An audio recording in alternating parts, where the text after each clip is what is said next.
अब मोक्ष को लेकर के भी इंसान को बड़ा वो रहता है कि पता नहीं आएगी देवी प्रसन्न होंगी, हमारे सामने प्रकट होंगी और हमको ऐसे तथास्तु एग्जैक्टली आशीर्वाद जैसे आपने बोला और आपको मोक्ष मिल गया। मोक्ष मरने के बाद कभी प्राप्त नहीं होता। नमस्कार, वेलकम टू स्वन सिद्धि। आज के इस पॉडकास्ट में हम बात करेंगे स्तंभन की देवी माँ बगलामुखी के बारे में। आज हमारे साथ है मायरा जी, जो माँ बगलामुखी की साधक है, और उनसे बात करके हम माँ बगलामुखी के बारे में और जानेंगे।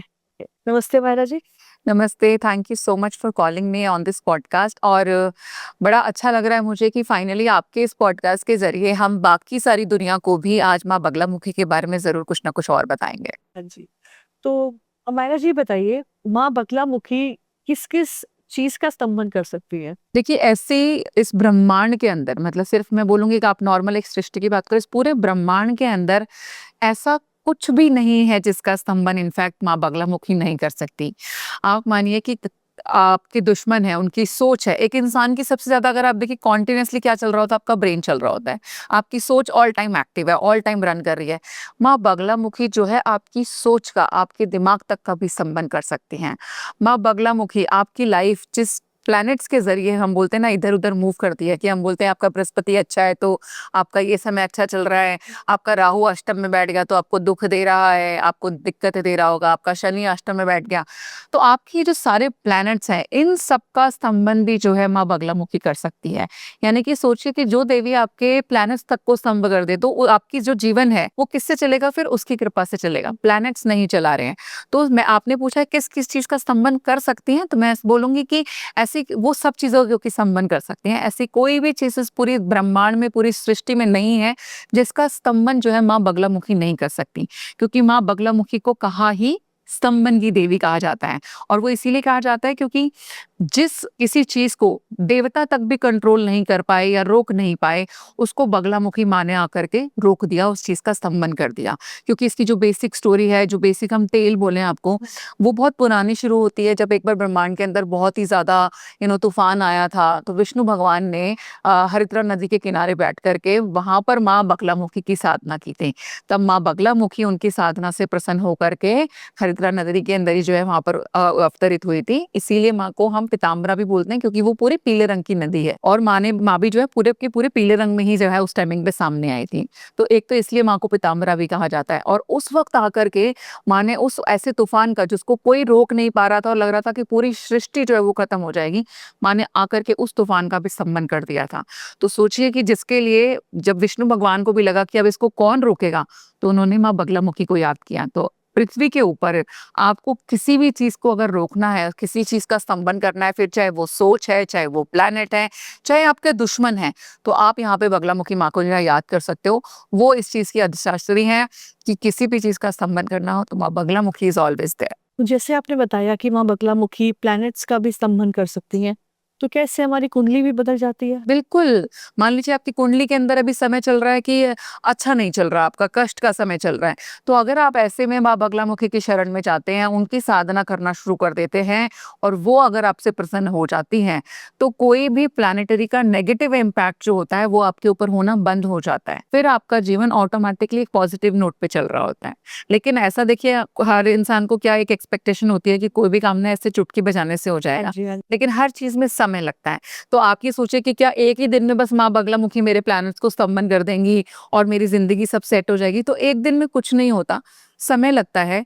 अच्छी चीज ये बोलूंगी कि आप कलयुग में बैठे हो, क्योंकि अगर आप सतयुग में, तो आपने सुना होगा कि भाई ऋषि मुनि जो है वो हजारों वर्षों की तपस्या किया करते थे, तब जाकर के कभी किसी को कोई वरदान मिला या उनको दर्शन हुआ या कुछ भी है।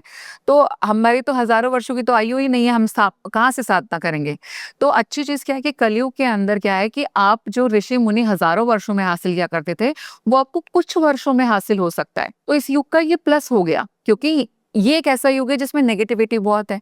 लोग पहली बात तो जल्दी से भगवान का नाम ही नहीं ले पाते। साधना करना तो बहुत दूर हो गया, क्योंकि साधना आपको एक बंधन में बांधती है, तो जल्दी से साधना के अंदर नहीं बनते हैं। तो इस युग में अगर आप थोड़ा कम समय भी माँ को दे दोगे तो आपके ज़्यादा बड़े काम हो सकते हैं। तो मैं आपको ये तो नहीं बोलूँगी कि आपको एक दिन के अंदर चमत्कार दिख जाएगा, दिखने वालों को वो भी दिखता है। अगर मान लीजिए मेरी सोल का अलाइनमेंट या फिर मैं, क्योंकि एक जन्म की कहानी नहीं है, हम मल्टीपल बार-बार बर्थ लेकर के जीवन में आते हैं और यही हमारा लाइफ साइकिल भी है। हम जन्म लेते हैं, फिर मर जाते हैं, फिर जन्म लेते हैं, फिर मर जाते हैं, फिर वही साइकिल चलता रहता है और इस साइकिल से अगर कोई इंसान बाहर निकलना चाहता है तो हम बोल देते हैं कि भैया मोक्ष मिल गया, अब तुम जीवन मरण के साइकिल से कट गए। तो बगलामुखी देवी एक तरीके से आपको मोक्ष दिलाने की देवी भी है। दसों महाविद्या जो माँ बगलामुखी है वो 8वीं 10 महाविद्या है। 10 की 10 महाविद्या जो है वो आपको मोक्ष देने में सक्षम है और 10 महाविद्या की पूजा अर्चना साधना की भी इसीलिए जाती है कि लोगों को मोक्ष चाहिए, क्योंकि बाकी सुख वगैरह तो आपको दुर्गा माँ भी दे ही रही है ना, गणेश जी भी दे रहे हैं, हनुमान जी भी दे रहे हैं, तो फिर 10 महाविद्याओं की तरफ क्यों जाना है। तो 10 महाविद्या इज इक्वल टू तंत्र भी होता है, वो तंत्र की देवियां भी हैं और अब वो मोक्ष के लिए भी फेमस होती है कि ये आपको मोक्ष दे सकती हैं। अब मोक्ष को लेकर के भी इंसान को बड़ा वो रहता है कि पता नहीं आएगी देवी, प्रसन्न होंगी, हमारे सामने प्रकट होंगी और हमको ऐसे तथास्तु, एग्जैक्टली आशीर्वाद जैसे आपने बोला, और आपको मोक्ष मिल गया। मोक्ष मरने के बाद कभी प्राप्त नहीं होता। आपको पता याद रहेगा कि आपको मरने के बाद क्या हो, क्या है, क्या नहीं है। मोक्ष का जो पहला स्टेप है वो अवेयरनेस है कि आपको ये अवेयर ही होना कि व्हाट मोक्ष इज पहले। जब आपको ये समझ में आने लग जाता है कि ये जो मेरी सराउंडिंग्स हैं ये this is not real, actual में this is all very superficial, इसका मेरी जिंदगी से इन रियल कोई दिल लेना देना नहीं है। जब आप एक नथिंगनेस की स्टेट पे पहुंच जाते हो और आपको लाइफ में कुछ नहीं चाहिए, that is the point where the moksha dwar open for you. अच्छा, तो देखिए ये प्रॉमिस तो ऑफ कोर्स नहीं किया जा सकता कि एक दिन में जो है हम आपके प्लैनेट्स का भी स्तंभन कर देंगे और सब कुछ हो जाएगा। हालांकि माँ जो है माँ ही है, वो अपनी वाली पे आए तो एक सेकंड में भी आपके प्लैनेट्स को स्तंभन में कर सकती है। लेकिन हम नॉर्मल एज ए ह्यूमन करके ही सोचते हैं कि भाई अगर मैं आज की डेट में पूजा पाठ शुरू करूं, क्योंकि जो ऑडियंस हमारी देख रही है वो एक नॉर्मल जनता है, तो वो अगर माँ की पूजा पाठ शुरू करती है तो क्या वो अपने प्लैनेट्स का स्तंभन करा सकती है? तो बिल्कुल आप करा सकते हो। आप माँ की पूजा अर्चना रेगुलर तौर पर करना शुरू करो। कुछ समय के बाद आप देखोगे कि आपका अगर मान लीजिए समय नेगेटिव भी चल रहा होगा, खराब भी चल रहा होगा, उसके बावजूद भी जो है आपकी लाइफ अच्छी चलेगी। तो ये तभी पॉसिबल हो सकता है जब आप सच्चे मन से माँ की आराधना करो। जैसे आपने बताया कि माँ किसी भी चीज का स्तंभन कर सकती हैं, तो कई लोग इसका मिसयूज भी कर सकते हैं। हाँ, कर भी सकते हैं और काफ़ी लोग करते भी हैं, लेकिन सूनर और लेटर मुझे लगता है कि अकल तो सबको ही आती है, क्योंकि ऐसे बहुत सारे लोग देखे हैं जो एक टाइम पे माँ की खूब सारी साधना करते हैं और उनको फाइनली कोई शक्ति सिद्धि प्राप्त हो जाती है और वो प्राप्त होने के बाद में फिर जो है गलत रास्ते पे चले जाते हैं, क्योंकि अगर आप शुरू में ही गलत रास्ते पे होगे तो पहली बात आपको सिद्धि प्राप्ति नहीं होगी, यानी कि आपको कोई शक्ति प्राप्ति नहीं होगी। लेकिन अक्सर क्या होता है जब पावर, हम बोलते हैं ना कि बेसिक लाइन हमारी लाइन में समझे कि पावर संभालना तो हर एक के बस की बात नहीं होती, तो ये सेम होता है कई बार। तो जब वो शक्ति आपके पास में आती है तो उसको संभालना भी उतना आसान नहीं होता और उस मोमेंट पे कहीं आपके इंटेंशंस गलत हो जाए तो आप उस शक्ति का गलत इस्तेमाल भी कर सकते हैं। लेकिन जब मैंने देखा है कि जब जब आप उसका गलत इस्तेमाल करोगे तो एक तो ये कि शक्ति बहुत जल्दी आपके पास से वापस जा सकती है, that is the first one. Second, हो सकता है कुछ टाइम तक स्टे करेगी, क्योंकि अभी आपने कुछ किया है, अब ऐसा तो नहीं कि इंस्टेंट सब कुछ गायब हो जाएगा, क्योंकि आपने बहुत साल देकर के उसको हासिल किया है, तो उसका कुछ टाइम तक प्रभाव आपके पास रहता है। लेकिन ये कंफर्म है कि सूनर और लेटर वो आपके पास से 100% पहली बात तो चली जाएगी, खत्म हो जाएगी वो शक्ति आपके पास से, और उस शक्ति के रहते रहते जो आपने गलत काम किए होंगे उसका भी जो प्रकोप एक तरीके से माँ का फिर आपको भोगना पड़ेगा और वो चीजें उल्टी आपके ऊपर आकर के जरूर पड़ेंगी। क्योंकि आप साधना कीजिए, आप शक्ति करते हो, देखिए खाली दो ही मैं हमेशा पहले बोलती थी, अगर हम कर्मों के साइकिल की बात करते हैं, आप प्लस चले जाओ माइनस चले जाओ, कुछ भी करते हो, हम चींटी को भी मारते हैं, चाहे गलती से मारी चाहे जानबूझ के मारी, हर चीज नोट हो रही है। जो कर्मों की बुक है ना वो इतने ऑटोमेटिक सिस्टम है भगवान का कि उसमें कोई सेकंड मिस नहीं होता हमारा, राइट। तो आप ये देखिए कि अगर मैं कोई अच्छे कर्म करूंगी तो वो भी मेरी किताब में जरूर जाएंगे, मैं बुरे कर्म करूंगी वो भी मेरी किताब में जरूर जाएंगे। तो ये सेम तरीके से, और उसका फल मुझे मिलना है, अच्छे कर रही होंगी तो अच्छा भी आना मेरे भाग्य में लिखा ही हुआ है, और बुरे कर रहे हो तो वो भी आना, उसको भी कोई बदल नहीं सकता। Normally only 2 people can change your destiny that way, right. या हम आप बोलते हैं कि कर्मों की बुक को भी बैलेंस करने की अगर क्षमता है तो वो 2 लोगों के पास में है, एक आप खुद, राइट, कि आप अपने अच्छे कर्मों का भार को अगर बढ़ाते चले जाओगे तो बुरे कर्म ऑटोमेटिकली कम होते चले जाते हैं, उनका इम्पैक्ट कम हो जाएगा। दूसरा है एक्चुअल में आपका इष्ट, आपका जिसको भी आप पूछ रहे हो, मान लीजिए मैं बगलामुखी माँ को पूछ रही हूँ तो वो मेरे दुख कष्ट काटने में सक्षम है, लेकिन उसके अलावा अब कोई इंसान आके मुझे बोल दे कि मैं तेरे कर्मों को बैलेंस कर दूंगा, मैं तेरी जिंदगी बदल दूंगा, ये सब बकवास है। ये बात मतलब ये मुझे समझ में नहीं आता। होंगे भैया दुनिया में महारथी, मुझे आज तक कोई नहीं मिला, मुझे कोई दूर-दूर तक नहीं दिखा। तो मैं ये क्लेम नहीं करती कि धरती पे नहीं हो सकते, बट नहीं है। फिर तो वो इंसान ही भगवान है ना, सही बात है। राइट? जो इंसान ये क्लेम कर रहा है मैं तुम्हारे कर्मों को काट दूँगा, ऐसे कैसे कोई किसी के कर्म काट सकता है? तो अगर कोई इंसान ही अगर मतलब आपके कर्मों को काट सकता है, तो फिर वो इंसान नहीं है ना, वो तो भगवान हो गया यहाँ पर। तो मुझे मेरी नज़र में मेरे को नहीं लगता कि कोई भी इंसान जो है वो आपके कर्मों को प्लस माइनस कर सकता है। हाँ, आप खुद ज़रूर कर सकते हो।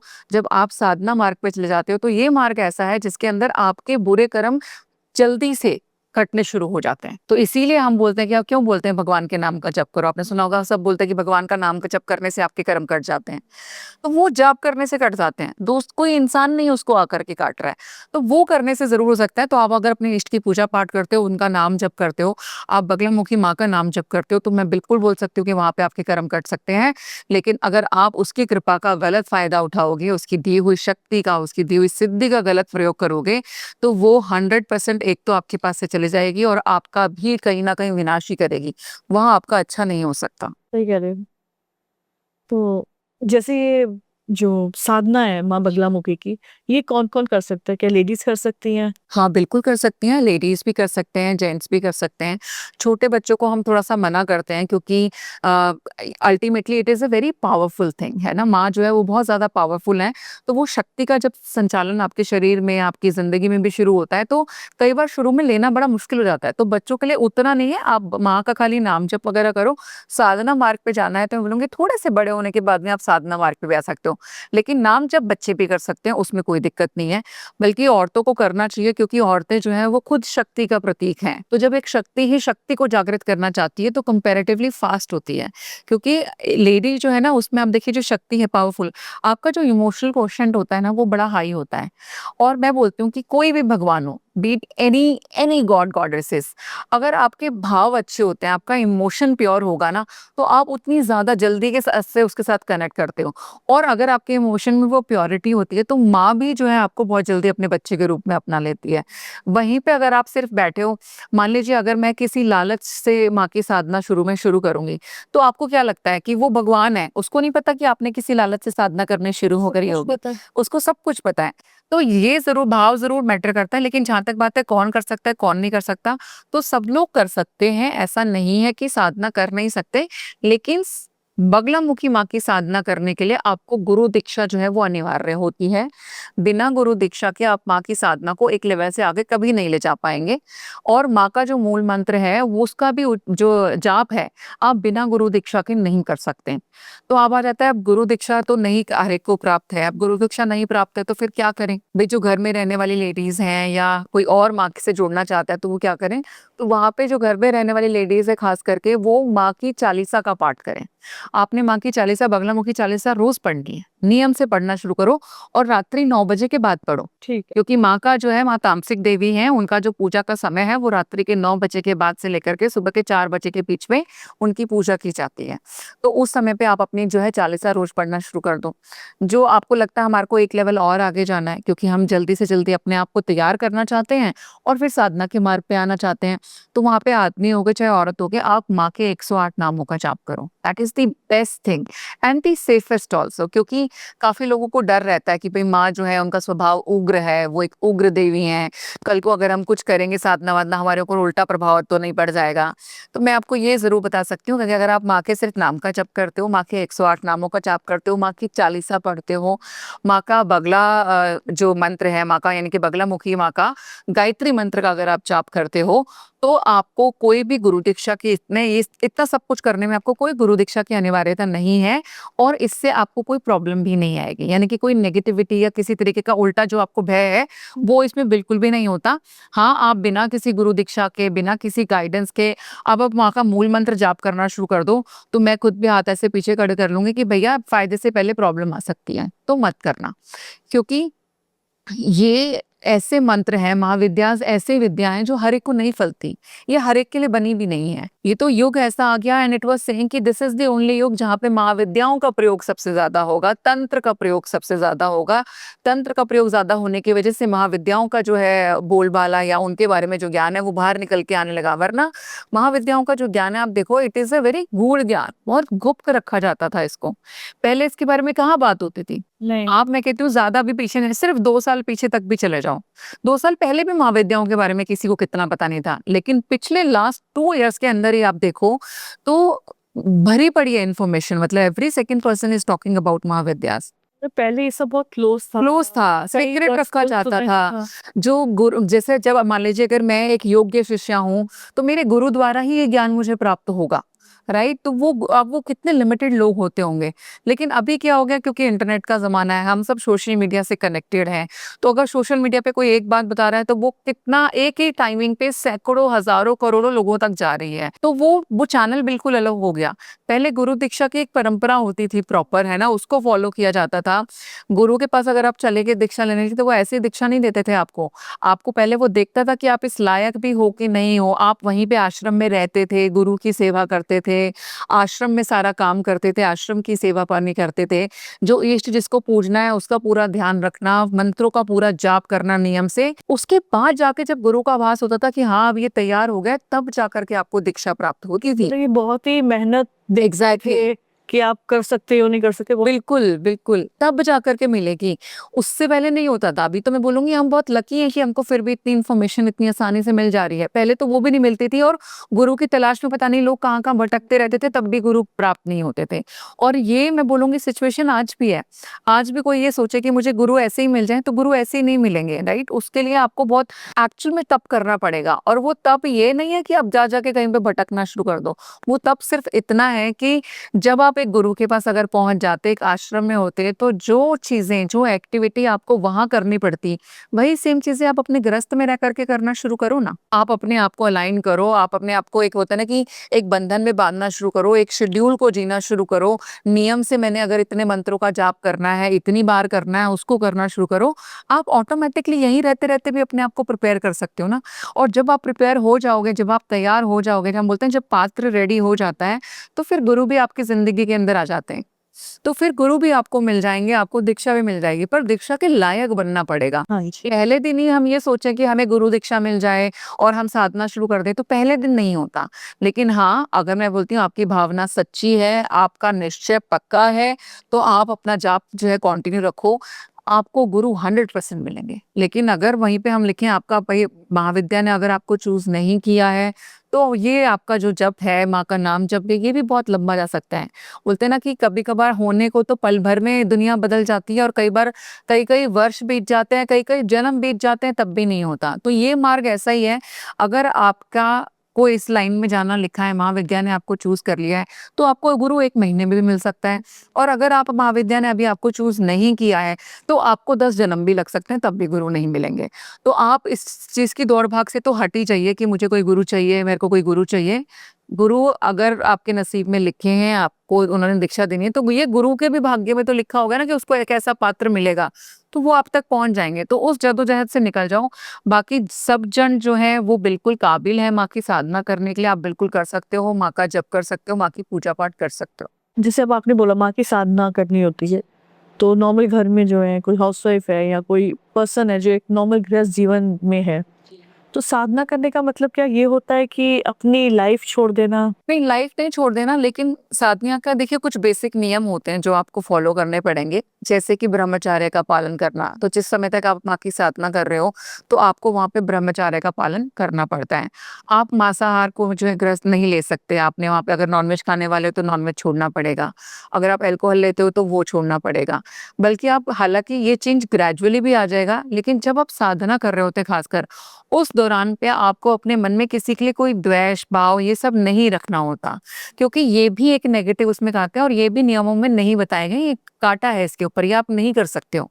अगर आप ऐसा करते हो तो मैं बोल रही हूँ कि बगलामुखी एक ऐसी देवी है, ठीक है, जो एक होता है ना कि चहो दसों दिशाओं से वार कर सकती है और दसों दिशाओं से आपको देख रही है, तो आपके मन का में जो कुछ भी चल रहा होगा वो बहुत अच्छे से पता है। तो अगर मैं साधना इस मकसद से करने बैठूँगी सिर्फ़ कि मेरे को सिर्फ़ सामने वाले का नुकसान करना है, तो माँ उसको जल्दी से स्वीकार नहीं करेगी। आप पहले माँ को प्रसन्न तो कर लो, फिर आप जो माँगोगे वो दे देगी। लेकिन आप स्टेप बाय स्टेप चलो ना, तो इसीलिए साधना करने के लिए फ्यू बेसिक ही रूल्स हैं, ये तो आपको करने ही पड़ेंगे। तो यस, आपने बिल्कुल ठीक बोला कि गृहस्थ में हैं, तो कुछ नियम वहाँ पर भी आ जाते हैं, जैसे कि गृहस्थ वालों के लिए ब्रह्मचर्य का पालन करना अपने आप में एक कठोर नियम हो सकता है, लेकिन वो करना पड़ेगा। आप माँ की साधना करने के लिए आपको समय निर्धारित करना पड़ता है, स्थान निर्धारित करना पड़ता है, यानी कि आपको सेम टाइमिंग पे, सेम जगह पे बैठ कर के ही साधना करनी है। ऐसा नहीं है कि आप रोज जगह बदलते फिरो, आज घर में मैंने जाप कर लिया, आज मैं ऑफिस में बैठा जाप कर रहा हूँ, आज मैं चलते-फिरते जाप कर रहा हूँ, आज मैं गाड़ी में बैठ के जाप कर रहा हूँ। तो मैं बोलूँगी फिर आप ना ओपन रखो, फिर हम उसको साधना नहीं कह सकते। शुरू में हम बोलेंगे माँ के साथ सिर्फ एक अलाइनमेंट बनाओ, सिर्फ माँ का नाम जप करो, वो आप कहीं बैठ के कर लो, कोई भक्ति कर दिक्कत रहे नहीं थे है। आप। हाँ, भक्ति है वो आप कहीं बैठ के कर सकते हो, ऑफिस में बैठ के करो, गाड़ी में बैठ के करो, आप कहीं ट्रैवल कर रहे हो, बस में जा रहे हो, ट्रेन में जा रहे हो, करो। वो भक्ति आपको किसी भी टाइम अलाउड है। साधना आपको एक बंधन में बाँधती है। उसके लिए आपको एक जगह पे बंधना पड़ेगा, एक जगह पे रुकना पड़ेगा। और वो बंधन सिर्फ़ आपके शरीर का नहीं हो रहा, धीरे-धीरे करके आपके मन का बंधन भी हो जाता है, आपका मन स्थिर होना शुरू हो जाता है। तो उससे ही आपकी ज़िंदगी के अंदर फिर पॉज़िटिव चेंज आने शुरू होते हैं। आप देखिए वो जब आप एक जगह पे जब इस चीज़ को फ़ॉलो करना शुरू करोगे, एक डिसिप्लिन में आ जाओगे कि मैंने एक ही जगह बैठना है, एक ही जैसे कपड़े पहने हैं, पीले कपड़े पहनूँगा, पीला ही आसन इस्तेमाल करूँगा, पीले ही फूल माँ को अर्पित करूँगा, सरसों के तेल का इस्तेमाल करेंगे, पीली बाती का इस्तेमाल करेंगे। सरसों का आप अपने दिए के अंदर हल्दी का इस्तेमाल भी कर सकते हो। अगर आपको लगता है कि आपके घर के अंदर नेगेटिविटी बहुत रहती है और आप ध्यान नहीं लगा पाते हो साधना करने के लिए, तो आप अपने जब भी दिया जलाओ तो उसके अंदर कुछ दाने सरसों के दाने डाल दो। ऐसा करने से आपके घर के अंदर किसी भी प्रकार की नेगेटिविटी होगी, तो वो भी दूर हो जाएगी और आपका साधना में ध्यान भी लगने लगेगा। तो ये एक रेमेडी का भी काम कर देती है यहाँ पे आपके लिए, और माँ की पूजा साथ के साथ हो जाएगी। क्योंकि पीली सरसों जो है वो दुश्मनों को दूर करने के लिए, नेगेटिविटी को खत्म करने के लिए बहुत ही ज़्यादा उपयोगी है और माँ को बहुत प्रिय भी है। ठीक, अब जैसे साधना की बात हो रही है, तो किसी ने साधना करी अच्छे से, उसको कोई सिद्धि मिली और वो स्तंभन कर सकता है माँ की कृपा से, तो क्या वो घर पे किसी पे भी स्तंभन कर सकता है? मतलब एक पॉजिटिव स्तंभन की बात हो रही है, जैसे कि किसी का बच्चा बिगड़ रहा है, गलत संगत में जा रहा है, या हस्बैंड है थोड़ा मतलब अच्छे से नहीं बन रही है, या कुछ है। किया जा सकता है माँ के मंत्रों का प्रयोग करके बच्चे की बुद्धि का उस मामले में बोल सकती हूँ स्तंभन किया जाएगा कि, लेकिन यहाँ पे देखिए आपने पॉजिटिव, क्योंकि यहाँ पे स्पेशली जोड़ दिया कि हम देखिए हम पॉजिटिव स्तंभन की बात करें, तो अगर ऑलरेडी किसी ने जो है माँ के किसी मंत्र को सिद्ध किया हुआ है तो उसका इस्तेमाल करके हाँ, वो घर में भी किसी भी लोगों के दिमाग का है ना, उनकी सोच का स्तंभन कर सकता है। और हम एक बार ओपनली भी बात कर लेते हैं ना, तो घर तो मैं वैसे बोलूँ तो हाँ, किसी की क्या बुद्धि का स्तंभन किया जा सकता है, तो हाँ किया जा सकता है, क्योंकि माँ बगलामुखी को सिर्फ स्तंभन नहीं बोल सकते हैं, वशीकरण, उच्चाटन, इन सब की देवी भी कहा जाता है। तो जो भी माँ की साधना करते हैं या जिनको सिद्धियां प्राप्त होती हैं माँ के द्वारा, तो सबसे पहले तो वाक सिद्धि ही आ जाती है। आप अगर कुछ वाणी से ही निकाल दो तो वही सच हो जाएगा। तो यहाँ पर आप जो है किसी को वशीभूत करना चाहते हो और आपने अपना मंत्र सिद्ध कर रखा है, तो आप अपने मंत्र के जरिए सामने वाले को वशीभूत भी कर सकते हो, सामने वाले पे वशीकरण कर सकते हो। एग्जाम्पल के तौर पे अगर मैं लेना चाहूँ तो देखिए घर परिवार के अंदर रिश्ते बड़े इंपॉर्टेंट होते हैं, और भाई ये रहे कि मेरा मेरा पति हमेशा मुझसे अट्रैक्टेड रहे या मेरा बच्चा मेरी बात सुने, तो आप उनके ऊपर भी एक पॉजिटिव वशीकरण कर सकते हो। तो ये यहाँ पे क्योंकि आप किसी का बुरा नहीं चाह रहे, भाई फिर एक आप ऑलरेडी नियति के हिसाब से, एक सृष्टि के हिसाब से आप दोनों पति पत्नी हैं, जो एथिकली आप दोनों का साथ में होना सही है। तो अगर आपका ये थॉट है कि मेरा पति मुझसे प्यार करे, है ना, वो उसको मेरे अंदर ही सारी वो खूबसूरती नजर आए और वो मेरे से ही अटैच रहे, तो ये चाहना कहीं पर भी गलत नहीं है। लेकिन वहीं पे आप मान लीजिए कि अगर एक शादीशुदा औरत ये सोचे कि पति को ना करके मुझे कोई और आदमी पसंद है और मैं उसका वशीकरण करूं, तो यहाँ पे ये कर्मों के हिसाब से गलत हो गया। हाँ, ठीक है कि आप उसको अपनी तरफ आकर्षित करना चाह रहे हो, वो आपकी तरफ अट्रैक्ट हो, वो थॉट गलत है। यहाँ पे एक और वशीकरण पे हम अट्रैक्टिवनेस पे जाएंगे। अब हम चाहते हैं कि मान लीजिए आप कोई पब्लिक फिगर हैं, जब आप बात करें तो दुनिया आपको सुने, दुनिया आपसे प्रभावित हो, तो ये एक पॉजिटिव थॉट है यहाँ पे, क्योंकि यहाँ पे आप किसी का बुरा नहीं करना चाह रहे, आप ये चाह रहे हो कि भाई जो मैं बोलूं मेरा आकर्षण एक तरीके से यहाँ पे बढ़ जाए, तो आप यहाँ पे ये करना अच्छा माना जाएगा, ये करना सही माना जाएगा, मतलब इसको गलत नहीं कह सकते। तो वो भी बगलामुखी माँ की मदद से यहाँ पे किया जा सकता है। तो मान लीजिए जैसे कि आप शादीशुदा हैं और आप चाहते हो कि मेरा जो पति है वो मुझसे प्रेम करे या कुछ भी रहे, तो वैसे तो कई तरीके का प्रयोग है। काफ़ी लोग बगलामुखी माँ से बहुत स्कैर्ड भी रहते हैं कि डर लगता है उन्हें कि भई कहीं हम इनके किसी मंत्र का प्रयोग करेंगे तो हमारे पास कुछ उल्टा-सुल्टा ना हो जाए। तो मैं आपको यहाँ पे थोड़ा-सा काली माँ का और मैं बोलूँगी कामाख्या माँ का एक मंत्र दे सकती हूँ कि जब भी जो शादीशुदा स्त्रियाँ हैं, स्पेसिफिकली फ्राइडे वाले दिन वो इसको ज़रूर करें कि जब आप अपनी माँग में सिंदूर लगाते हो, और ये लगाना है क्योंकि ये रेमेडी बता रहे हैं मामा आपको यहाँ पे, ठीक है?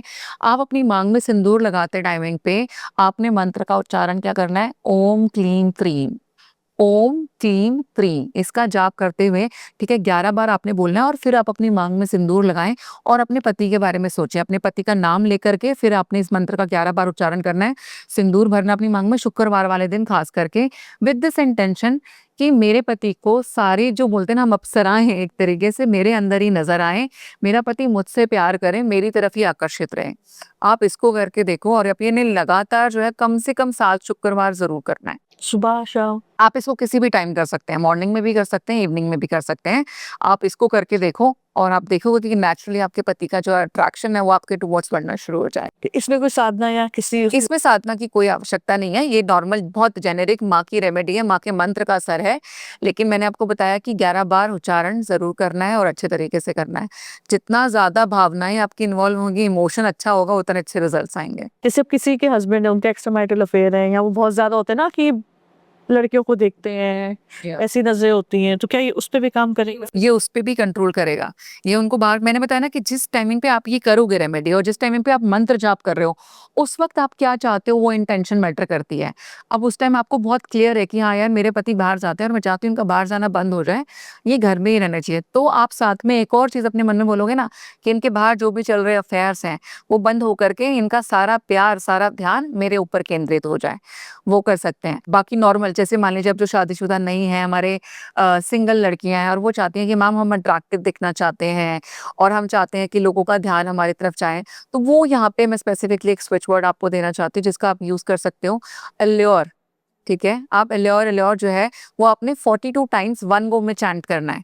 आप इसको चैंट करके आपने ये सोचना है, इंटेंशन क्या देनी है, that your aura is getting attractive, तो लोगों को आपसे बात करने का मन करेगा, लोगों को आपको आपकी तरफ देखने का मन करेगा, लोग आपको सुनना चाहेंगे, तो एक नेचुरल जो है अट्रैक्टिवनेस बढ़नी शुरू हो जाएगी अगर आप एल्योर का चैंट करते हैं तो यहाँ पे आप सिंगल बच्चे ये कर सकते हैं। किसी भी टाइम कर सकते हैं? हाँ, ये किसी भी टाइम कर सकते हैं। स्पेसिफिकली मान लीजिए कोई नेगेटिविटी दूर करने की अगर आप कोई रेमेडी यहाँ पे अपनाना चाहते हो, तो उसके लिए मैं ज़रूरी बोलती हूँ कि आप उसको जो है सूर्यास्त के बाद कीजिए।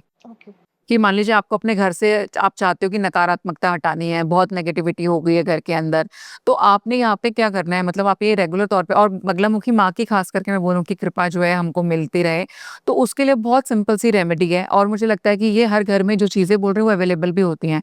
आपने यहाँ पे क्या करना है, भीमसेनी कपूर का आपने नाम सुना होगा, राइट? वो काफ़ी शुद्ध कपूर होता है।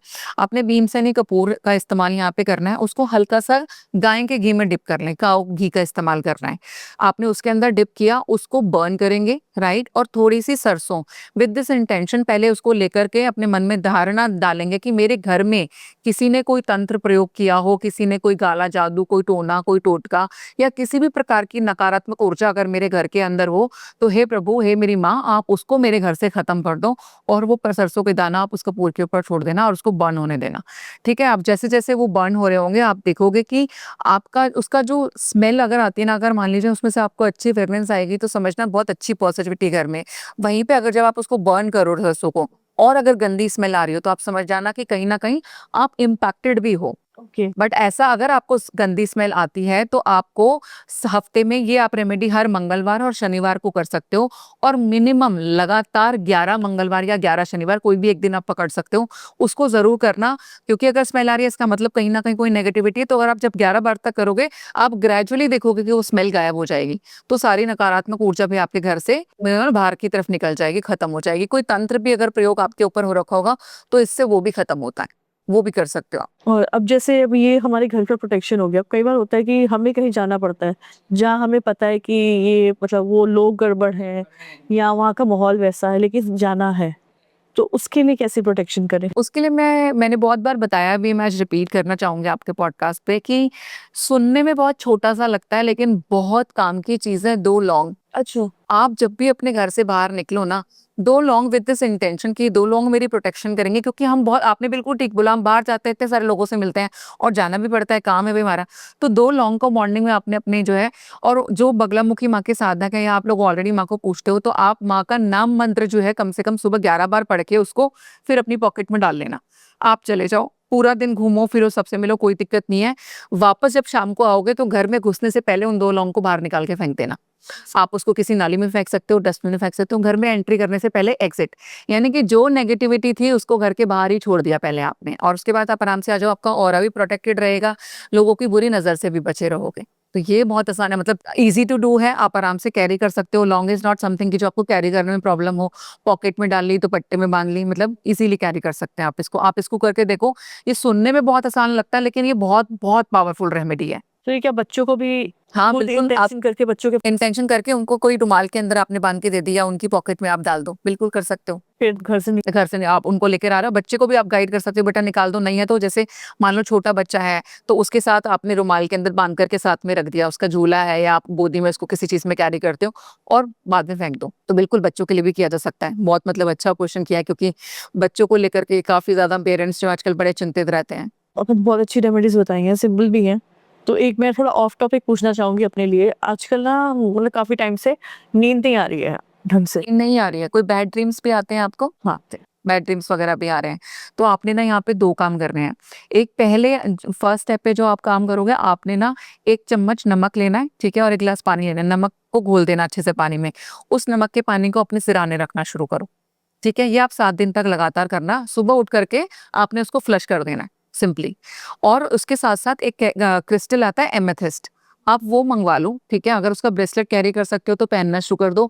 आपको है कि मैम मैं कैरी नहीं कर सकती, मेरे से रेगुलर कुछ नहीं पहना जाता, तो आप उसको सोते टाइम अपने तकिए के नीचे रख दो। रॉ क्रिस्टल भी मंगवा सकते हो, रॉ एमेथिस्ट मंगवा लो, उसको अपने बेड साइड पे रख दो, तो वो ऑटोमेटिकली कोई नेगेटिविटी होगा उसको क्लीन भी करेगा और आपको सोने में हेल्प करेगा। और बाई चांस कई बार क्या होता है, हम किसी दूसरे की ऊर्जा को अट्रैक्ट कर लेते हैं और वो हमारे ऑरा में काफी दिन तक रहती है, जिसकी वजह से हमारा ऑरा डिस्टर्ब हो जाता है। तो भी इस तरीके की चीजें होती हैं। तो जो आप ये सॉल्ट वाटर डेली रखोगे ना 7 दिन तक, ये अगर कोई दूर से या बाहर की नेगेटिविटी आपने अट्रैक्ट की होगी तो ये उसको क्लीन कर देगा।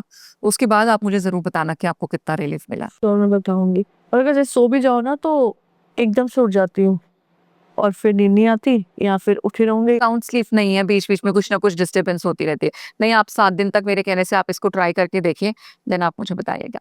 और क्यों पड़ता। एंड दूसरा, किसी को कईयों को देखा है नींद बहुत ज्यादा आती है, खासकर जो एल्डर लोग होते हैं, बैठे बैठे सो गए, उनको पता ही नहीं चलता। उनके लिए कुछ है ऐसा? देखिए मुझे जो लगता है कि वो नींद ना होकर के सम टाइम, मतलब मैक्सिमम केस में एज पर द स्टडी बोल रही हूँ कि काफी लोग ना डिप्रेस्ड होते हैं अंदर से, the very sad from inside. तो वो क्या करते हैं, वो मैक्सिमम टाइम ना उनको आप देखना नेचुरली वो कहीं बैठे होंगे, बैठे बैठे सो जाएंगे, गाड़ी में बाकी लोग बात कर रहे हैं वो सो जाएंगे, राइट। तो उनके ना अंदर यहाँ पे कहीं ना कहीं हीलिंग की जरूरत है, क्योंकि कोई ना कोई चीज उनको बॉदर कर रही होती है अंदर, और इसीलिए वो बाहर बहुत ज्यादा इंटरेक्ट भी नहीं करना चाहते। तो स्लीप मोड उनको सबसे ज्यादा एक एस्केप मोड लगने लग जाता है, जहाँ पे उनको स्ट्रेस नहीं है, जहाँ पे उनको वो एंग्जाइटी फील नहीं हो रही, जहाँ पे वो इमोशंस उनको और ज्यादा सैड नहीं कर रहे। तो एक तो उनके लिए सबसे पहले तो हीलिंग काम करती है कि हमको कहीं ना कहीं किसी प्रोफेशनल से हीलिंग लेनी चाहिए, क्योंकि जो इमोशनल डैमेज होता है ना वो ऊपर नहीं दिखता, दैट इज आवर प्रॉब्लम। और आजकल तो हम जिस तरीके के माहौल में रहते हैं, जिस तरीके की लाइफ में रहते हैं, वहाँ पे एक्चुअल में इमोशनल डैमेज इतना ज्यादा हो चुका है कि बंदा उसको सहते सहते कई बार तो पत्थर ही हो जाता है, कि उसको समझ में नहीं आता कि इस चीज का असर अब मेरे ऊपर हो भी रहा है कि नहीं हो रहा है। तो एक उनके केस में ऑफकोर्स पहले तो हीलिंग करानी चाहिए।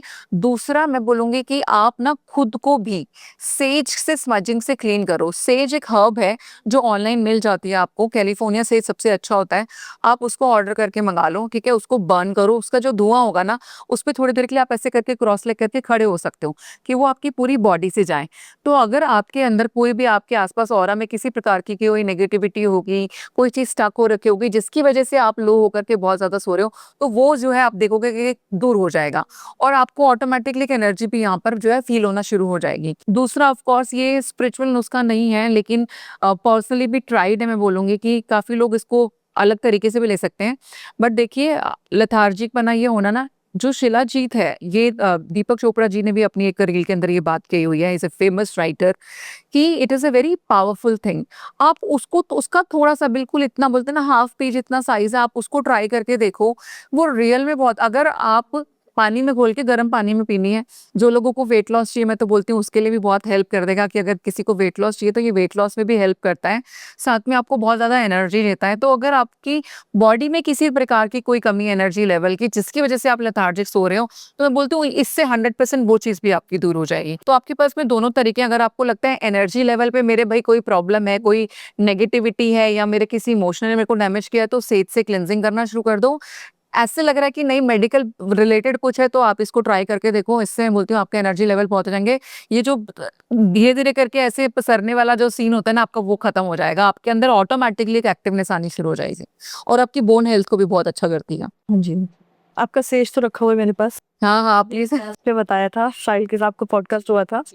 आप उसको ट्राई करो, उससे आपको बहुत बेनिफिट मिलेगा। कई बार क्या होता है कि कोई चीज़ हमने ऑलरेडी ट्राई की होती है, तो एक टाइम के बाद ना हम सोचते हैं कि हो गया, वो रखी है, लेकिन इस्तेमाल नहीं कर रहे हो। एग्जैक्टली यही हुआ है। तो हाँ, तो आप उसको एक बार वापस से ट्राई करना शुरू करो, क्योंकि हम आजकल सब लोग बहुत एनर्जी सेंसिटिव हो चुके हैं, आते-जाते। और लोग आजकल ना मिलते मुस्कुराते चेहरों के साथ में हैं, लेकिन इंटेंशंस बड़ी अलग काम कर रही होती हैं। तो खुद को प्रोटेक्ट रखना बहुत ज़्यादा इम्पोर्टेंट है। और मेरी बगलामुखी माँ से यही कामना है कि ना सिर्फ आपको, ना सिर्फ मुझको, बल्कि हमारी ऑडियंस जितने भी लोग हमें देख रहे हैं, आप सबकी वो प्रोटेक्शन करें, सबकी वो सुरक्षा करें।